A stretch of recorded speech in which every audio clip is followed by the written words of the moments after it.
जैसे कि मैंने पहला अध्याय का स्टोरी आप लोगों को सुना दिया है, तो मैं आज दूसरा अध्याय शुरू करने जा रहा हूँ, जिसका नाम है जीव प्रांत की यात्रा।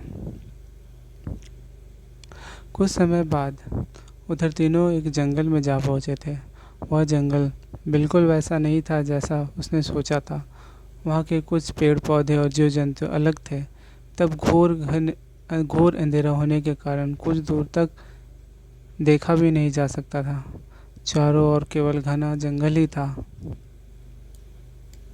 वहाँ धनीति के पास एकमात्र चमकीली चमकदार रोशनी थी, जिसके नीचे तीनों खड़े थे। तभी अचानक अतेज ने खुद में कुछ बदलाव महसूस किया। और वो क्या, वो सच में बदल चुका था। वो अब थोड़ा बड़ा लग रहा था, मानो अतेज कभी बच्चा था ही नहीं। इस संसार की यही खूबी थी। यह संसार इंसानी संसार से दुगना वर्ष आगे चल रहा था। मतलब ये कि इंसानी संसार का 2 वर्ष यहाँ के 4 वर्ष के बराबर होता है। इसी कारण से अतेज अब 20 वर्ष का हो चुका था, पर इस संसार में वह अभी भी बच्चा था। अत्यंत खुद को देख हैरान हो रहा था। तभी धनेती ने कहा, तुम बड़े होकर अच्छे लग रहे हो। तुम्हारी उम्र भी दुगनी हो चुकी है। अब तुम अपना ख्याल खुद रख सकते हो। तुम बहुत बहादुर बच्चे हो, बिल्कुल अपने पिता की तरह। कदर्भ बोल पड़ा, तुम यहाँ बिल्कुल ठीक रहोगे। तुम्हें अपने पिता का नाम और ऊंचा करना है। तुम्हारे पिता यहाँ के खास जीव मनुष्यों में से एक थे, इसलिए उनका नाम भी तुम्हारे कार्य को सरल बनाने के लिए पर्याप्त है। तभी अतः उत्सुकता से बोल पड़ा, ये तो मेरे लिए अच्छी बात है, परंतु पहले मुझे बताइए कि ये जीव मनुष्य क्या होता है। मैंने कभी पहले नहीं सुना। वैसे आपने कहा था मेरे पिता से मिलाएंगे। कहाँ हैं मेरे पिता? कदर समझाते हुए, तुम अपने पिता से ज़रूर मिलोगे। यहाँ हृदय की हर इच्छा आसानी से पूरी नहीं होती। उनके लिए थोड़ा इंतज़ार करना पड़ता है। अपने मरे हुए माता पिता या किसी प्रिय परिचय से मिलने का सपना यहाँ के हर एक बच्चे का है, लेकिन जो इस संसार में योग्य होगा वही अपनी इच्छाओं को पूरा कर सकता है।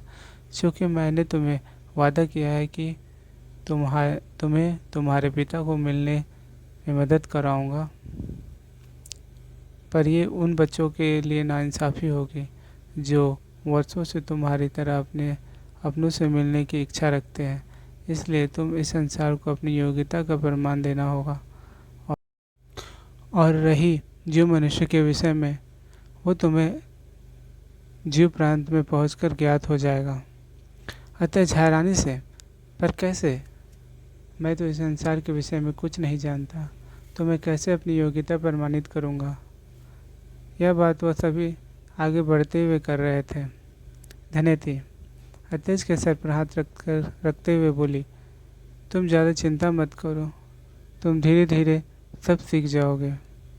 तब चलते चलते वो तीनों एक खुले स्थान पर जा पहुँचे। वह स्थान एक छोटे से मैदान की तरह था, जो चारों ओर घने जंगलों से घिरा था।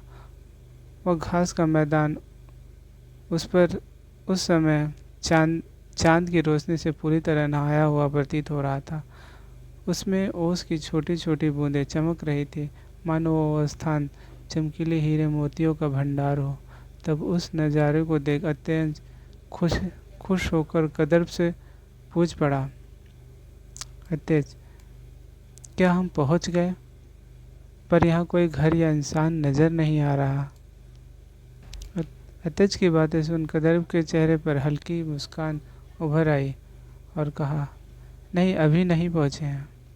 ये तो बस शुरुआत है। यहाँ से तुम अब अकेले जाओगे। कदर्प की बातें सुन अतेज का मानो होश उड़ चुका था, जिस कारण वो घबराते हुए बोला, पर मैं यहाँ नया हूँ, मुझे कैसे पता चलेगा कि कहाँ जाना है? कदर्प, तुम्हें इसकी चिंता करने की कोई आवश्यकता नहीं है। तुम्हें लेने के लिए रथ आ रही है, उससे तुम अपनी मंजिल तक पहुँच जाओगे। कदर्प की बातें सुन अतेज कुछ बोल बोल पाता, तभी झाड़ियों के बीच से रथ के आने की आवाज़ आने लगी, जिसकी आवाज़ बहुत ही कर्कश थी, जो हर पल और भी तीव्र होने लगी थी। उसकी आवाज़ सुनकर अत्य सोच में पड़ गया कि ये कैसा रथ है जो मोटर गाड़ियों से भी ज़्यादा कर्कश शोर उत्पन्न करता है। तभी अचानक झाड़ियों को तोड़ते हुए एक अजीबो-गरीबो छोटा सा रथ मैदान पर कूद पड़ा। उस खाली रथ को दो बड़े बड़े पहाड़ी भेड़ें खींच रही थी, जो बहुत ही तीव्र रफ्तार से घास के घास में फैले ओशों की मोतियों को बिखेरते हुए अब उसकी ओर बढ़ रहा था। पर पास आते आते पता चला कि रथ की स्थिति बहुत ही खराब थी। उसका एक पहिया आधा टूटा था और उसके साथ ही रथ इतनी छोटी थी कि कोई उस पर ठीक से बैठ ना पाए। यह देख अत्यंत की आंखें फटी की फटी रह गई, जिससे वो डरकर कदर्प से बोल पड़ा, मैं इसे कैसे जाऊंगा, ये तो टूटा हुआ लग रहा है। पर पीछे से कोई आवाज़ नहीं आया। तब अत्यंत ने पीछे मुड़ा तो देखा तो सच में डर उठा, क्योंकि वहाँ कदर धनीति दोनों ही मौजूद नहीं थे। तब अत्यंत डर से दोनों को पुकारने लगा, पर कोई आवाज़ नहीं आई।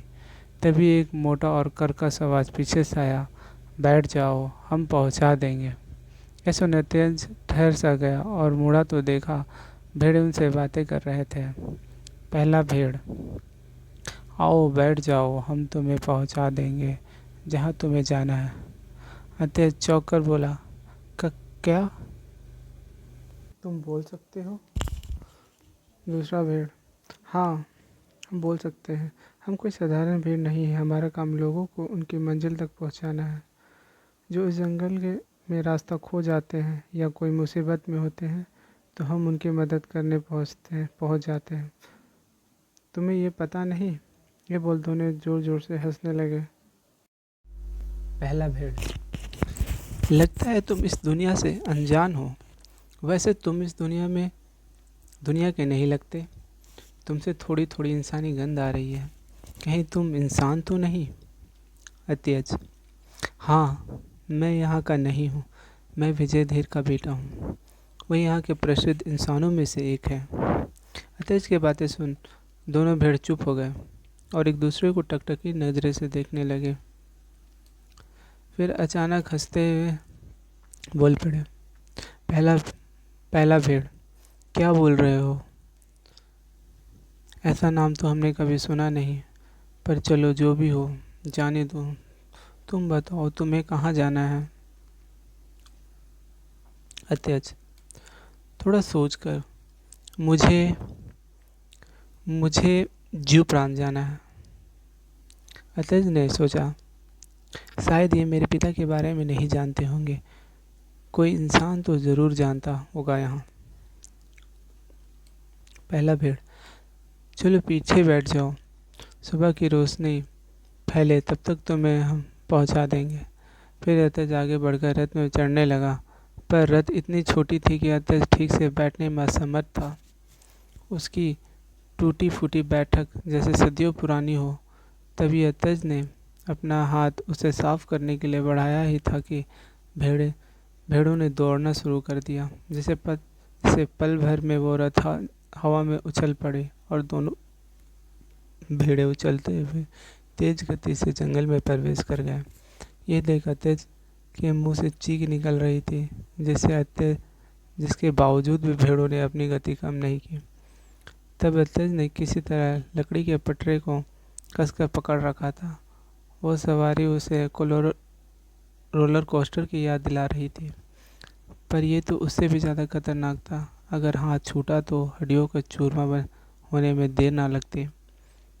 भेड़ों की छलांग लंबी और ऊंची थी। वो भेड़ रथ से ऐसे जुड़े थे मानो वो उसी का हिस्सा हो, जिस कारण वो तेजी से आगे बढ़ते जा रहे थे।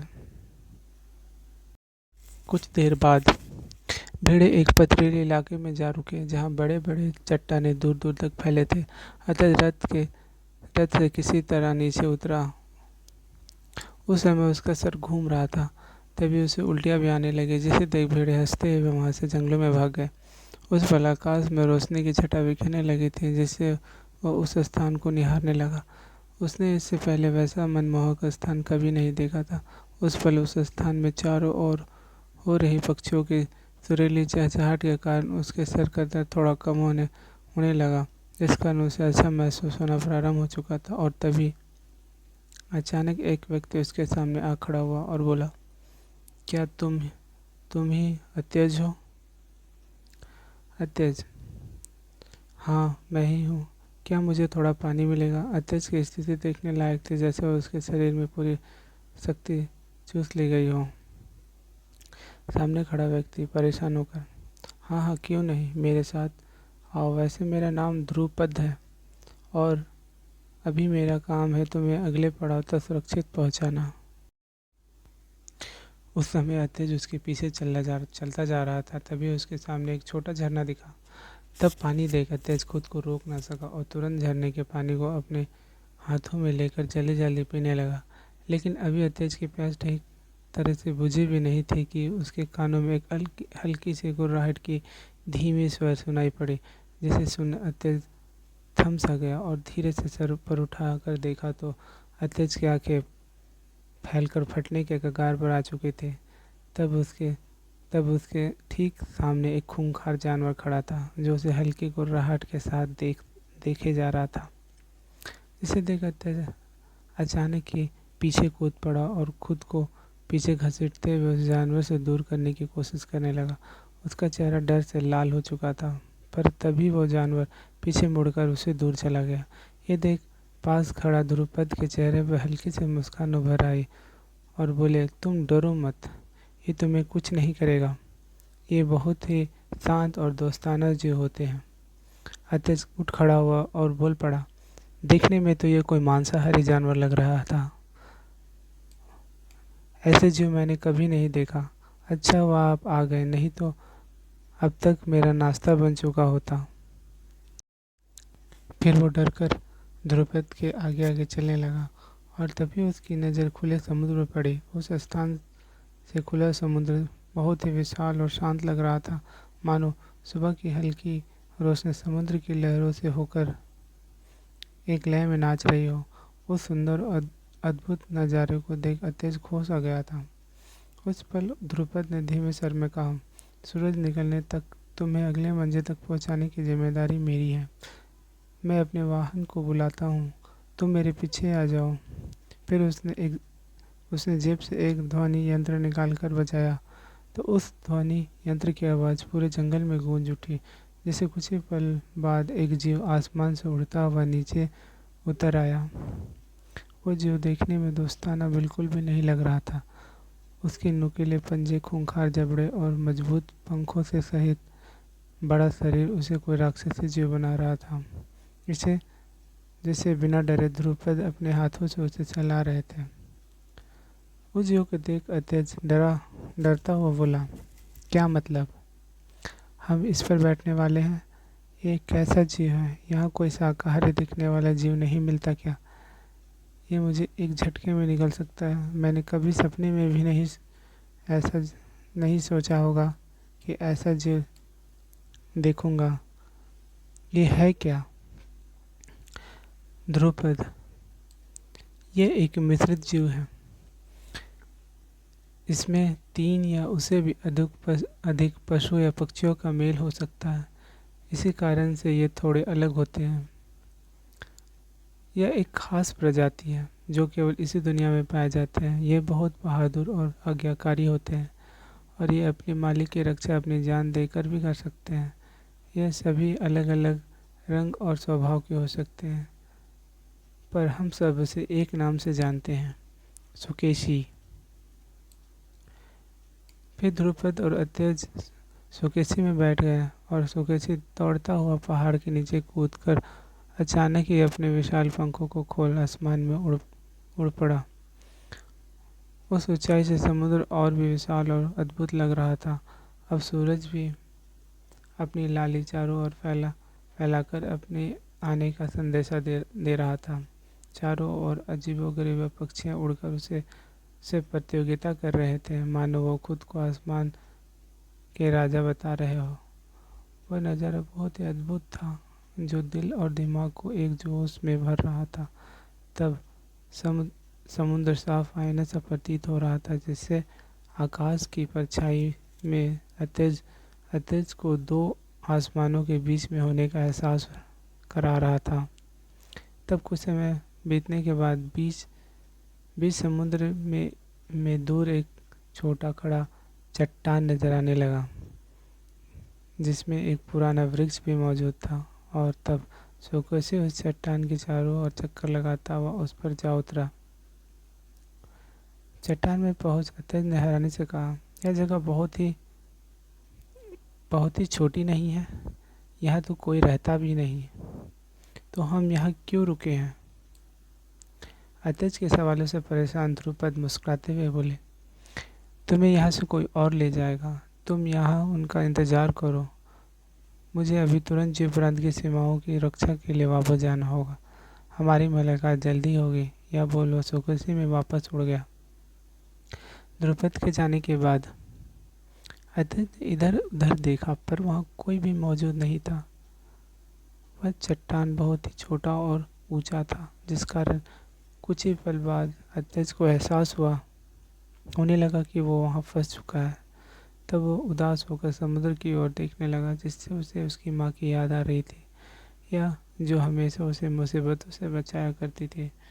वो खुद को वहाँ अकेला और असहाय महसूस कर रहा था, जिससे वो ज़्यादा ही दुख में डूबने लगा। लेकिन तभी दो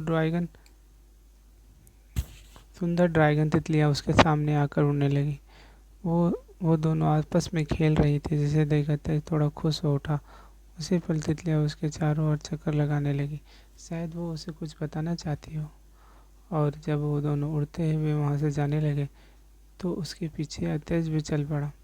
उसने देखा उस चट्टान के नीचे, ठीक नीचे सीढ़ियाँ बनी हैं, जो झाड़ियों के कारण नज़रों से लगभग ओझल थी, जो सीधे नीचे पानी तक जा रही थी। तब अतेज उस पर उतरता हुआ एक गुफा में जा पहुंचा, जहां उसकी नज़र एक महिला पर पड़ी, जो उसका इंतजार कर रही थी।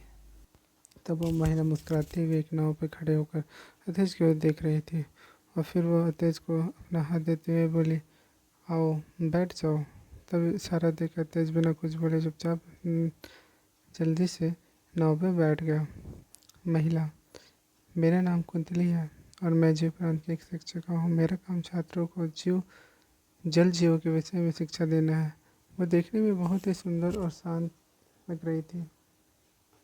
तभी एक सर्पनुमा जल जीव पानी के बाहर कूदने के साथ ही नाव खुद ब खुद आगे बढ़ने लगा। वो जीव बहुत ही अनोखा था। उस पर अचानक पानी में तीव्र हलचल उत्पन्न होने लगी और नाव खुद ब खुद आगे बढ़ने लगी।